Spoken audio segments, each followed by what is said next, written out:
Hallelujah. Nyame nhyira bebre, nyame nyɛ kɛseɛ. O nyame ntra wahye no mbie kwan to bebi akwan enda mfamma o. Ene den so nyame ayɛ na adom kɛseɛ ɛde de akyɛ yɛn. Ti atwa se enigye ɛwɔ mu. Hallelujah. Ɔdɔfo membɔ mpaeɛ sɛ Onyankopɔn ɛntra wahye mu na ɔmawie nkonimdie mu. Ɔdomfo ene nso so ama yakwanya no. Yɛ mpaebɔ nyinaa nse nyame nkronkron obedi yɛ kan.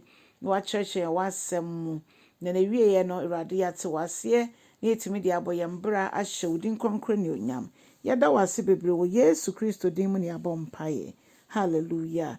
Ɔdɔfoɔ mema wakɔ aba de ba wote aseɛ sɛ ndwumadie yi so na yɛafa yɛkenka nsɛm nso afi ɛnwom aduɔkron enum nkyekyɛm baako kɔsi nsia. Ɔdɔfoɔ bɛyɛ pɔnka wonya bra no wakan ɛnwom ne nyinaa aduɔkron enum no na ye nsɛm bi a emu ɔden ɛkasa fa yɛ Nyankopɔn ne kɛseyɛ ho. Ɔsɛ mommra me nto nnwom Awurade. Momma yɛmfa anigye nto nnwom yɛ Nkwagye Botan no.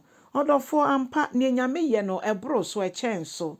Ɛto da bia ne yɛhu sɛ dia yɛntimfa nyina yɛmpo. So wama de pa akye yɛ ne a ɛne nneɛma ogu so yɛ wɔ yɛabrabɔ mu sɛ ɔde yɛn nkwa akyɛ yɛ ni. To nnwom hyɛ Awurade ne onyam wate. Afei fa anigye tientie mu.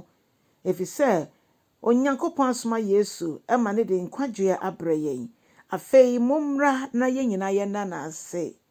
Ɔse momma yɛnto nnwom efa yi yɛ Nyankopɔn ayɛ. Ɛne no sɛ de atie bia fato nnwom yi na yɛhwɛ nea wayɛ ama wo. Bebi odi wo frɛ ne bebi odi wo bedu na hyɛ n'ani onyam. Afei yɛn Nyankopɔn ɔyɛ nyame kɛseɛ. Ɔyɛ ɔhene kɛseɛ a ɔboro enyame nyinaa so. Nea meka nyinaa ne sɛ yɛn Nyankopɔn no na ɔbɔ wiase nyinaa. Wiase ɛte sɛ nsuo a yɛde sɔ adeɛ mu sɛ yɛde sɔ mu a yɛbɛka sɛ agye kɔ. Saa na wiase ne tie wɔ Nyankopɔn anim. Te sɛ de nsuo ɛsɔ bucket mu no. Ɔno na ɔbɔ wiase nyinaa. Ɔno na okita bibia wɔ ne nsam. Ne nsa hyɛ asase no ase a okita mu. Ɛno nti nipa yɛ deɛ wɔ nyame anim. Nipa yɛ hwan wɔ nyame anim.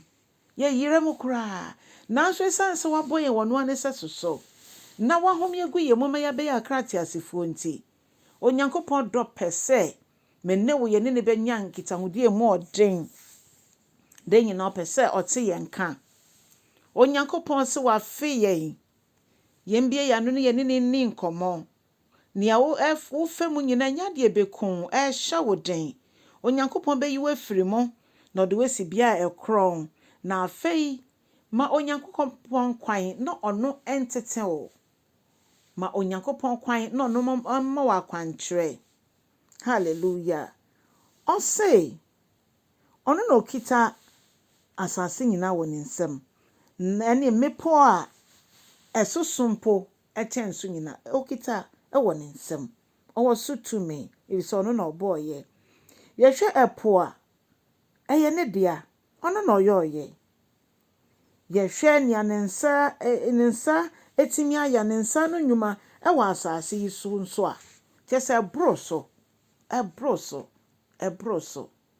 Ɛpo wɔ hɔ ɛyɛ kuro mmoa emu nneɛma mmoa kɛseɛ enwura mu mmoa nso wabɔ efie mmoa nso nyame na yɛsom no no so dodo nyame na yɛsom no no yɛ nokwafoɔ dodo ɔdɔfo firi mu ade nyina na hyɛ nyame ani onyame fi so ne yɛ di ne yie. Momra me yenkoto ne ensɔre no. Momma yenkoto ye Nyankopɔn ye wura no ne ye bɔfoɔ no yenkoto n'anim. Efi sɛ ɔno ne ye Nyankopɔn.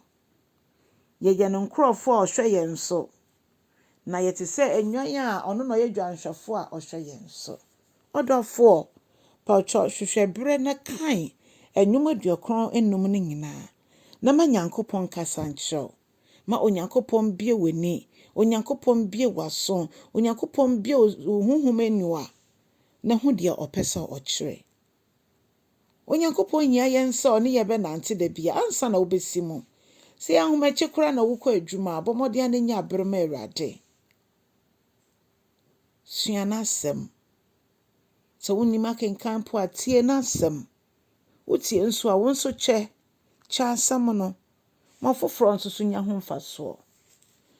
na Nyankopɔn ebema ye ho aketua na nche ne so sane wɔ n'ani onyama ye mu biara nyɛ ɔyeraba cha asɛm no wae ɛyɛ ade ehia pa na ye ɔsɛmpaka ni ma Awurade sɛ de Yesu Kristo ankasa mpo bɔ asɛmpa ne dawuro no menim sɛ wahyɛ yɛn so sɛ yɛmbɔ sɛ de asuafo no yɛyɛ no a nti enyi wo ho emfiri mu na ma Onyankopɔn kwa no nyɛ n'adwuma wɔ mu onyame hyɛ bebree wɔ Yesu Kristo din mu amen.